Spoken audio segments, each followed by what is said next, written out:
In one of his famous quotes, Marco Aurelio said, "You have power over your mind, not external events." This quote suggests that by recognizing this fact, we can derive strength even when our emotions seem to be in turmoil. However, in today's world, how do we find our anchor? In this article, I'll be sharing 5 historical lessons that can help you master your emotions and navigate life's storms. Before we proceed, I would appreciate it if you could hit the like button to support my efforts in spreading this historical wisdom. Lesson 1. It's important to understand what's within your control. Have you ever found yourself caught in a storm? Not the kind with rain and thunder, but life's unexpected events, disappointments, or sudden changes. Ancient historical philosophers had a lesson that acts as an anchor in these storms: the dichotomy of control. Imagine planning an outdoor event, and despite your intentions, it starts raining. You can't control the weather, no matter how much you wish you could. You might feel frustrated or adapt, perhaps moving to a nearby indoor location or seeing the rain as a refreshing change. Epictetus, a historical philosopher who was born a slave and became one of the most influential thinkers of his time, succinctly put it, "Some things are within our control, and others are not." Every day, we face countless situations we can influence, like our daily routines, the books we read, or the company we keep. But many things are beyond our reach, like global events, the actions of others, and the passage of time. Here's where it gets interesting. The historical philosophers believe that our well-being doesn't depend on external events, but on how we interpret and respond to them. It's not the event itself, but our judgment of the event that causes our emotions. Think about a time when you faced disappointment. Maybe you didn't get the job you wanted, and it felt like a disaster. But with time, you might have realized it was a blessing in disguise, leading you to a better opportunity or personal growth. To put this into practice, start by asking yourself if it's something you can control.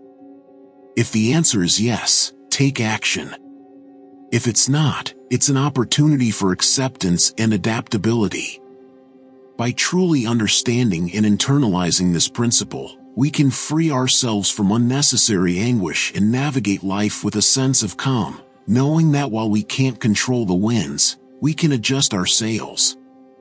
In a world that often feels chaotic, the dichotomy of control is a beacon of clarity, reminding us to focus our energy where it truly matters and to embrace serenity, knowing that some things are simply beyond our reach.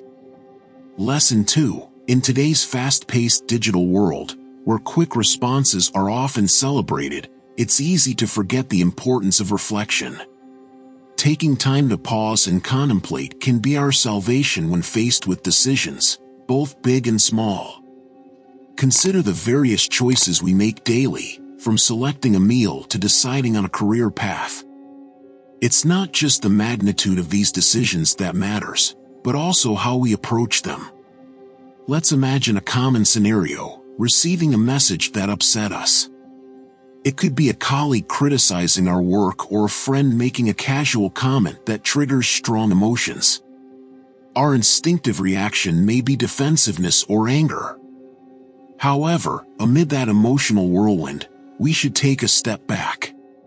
Taking a moment to detach ourselves isn't about suppressing our emotions, but rather giving them time to be understood. Reflection is not a passive act, but rather involves actively engaging with our thoughts and feelings.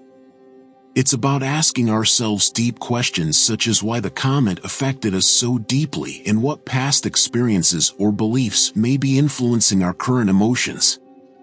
We should also consider whether our immediate reaction is based on the current situation or past baggage. Reflection before reacting is a powerful tool that fosters empathy. By giving ourselves time, we allow others the same courtesy.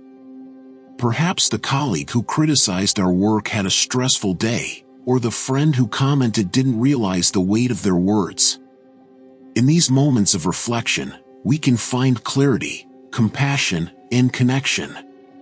In professional environments, the ability to pause and think is invaluable in a world that often seems to move at breakneck speed. Reflecting before reacting becomes a form of rebellion, a silent yet powerful declaration that we won't be swept away by the currents of immediacy.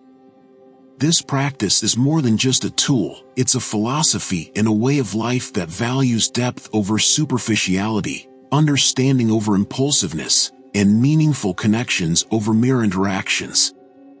Lesson 3. Detachment is a powerful tool that can help us navigate through life. In a world full of emotions and unpredictable events, it can be difficult to maintain a sense of balance. However, practicing detachment does not mean becoming emotionally void or disconnected from the world. Instead, it means learning to observe events, situations, and emotions without being overwhelmed by them. Think about watching an emotionally charged movie. You experience tension, excitement, and perhaps even sadness, but you know that it's just a movie. You don't rush to help the hero or console a crying character. You observe what you feel but remain in your seat. This is the essence of practicing detachment. Being engaged with life and feeling a wide range of emotions is important, but detachment can be the key to healthy relationships. In heated conversations or disagreements, practicing detachment can help us listen effectively, respond instead of react, and navigate conflicts with grace. Detachment does not mean detachment from life's joys and pleasures.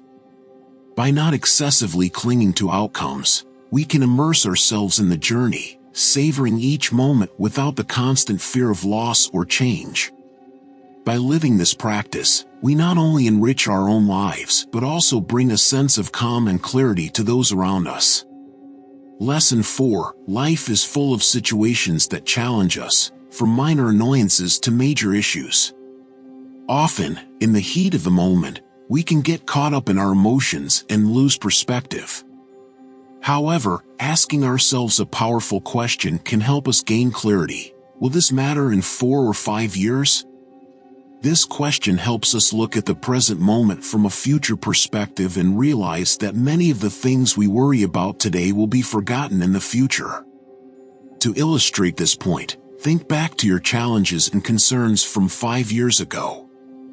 How many of them still carry weight today? This realization can help us prioritize our concerns and distinguish between short-term setbacks and long-term implications. It can also reduce anxiety and promote problem-solving by allowing us to think, adapt, and move forward. However, this question is not just about minimizing our worries. It also encourages us to focus on what truly matters. If we want our actions and decisions to have lasting significance, we need to invest in personal growth, relationships, and experiences that stand the test of time. So, the next time you face a challenge, ask yourself, will this matter in a few years? And use this question as a mental time machine to gain clarity and perspective. Lesson 5. Obstacles in life can be seen as opportunities for growth, according to the Stoic philosophy. While we cannot always control what happens to us, we can control how we interpret and respond to it. Challenges can be valuable lessons, and Marcus Aurelius's quote, "The impediment to action advances action. What stands in the way becomes the way," beautifully encapsulates this idea. Essentially, every obstacle or challenge can help us move forward if we choose to see it as an opportunity for growth. We can compare this to a river encountering a boulder. Instead of stopping, the river finds a way around it, eroding the boulder over time or carving a new path. The boulder becomes an agent of change, reshaping the river's course. Similarly, challenges in our lives can redirect our paths, often leading to outcomes that we couldn't have imagined. For instance, losing a job can be devastating, but it could also lead to a new career, learning opportunities, or even the chance to start your own business. A failed relationship might open doors to personal growth, self-discovery, and deeper, more meaningful connections in the future.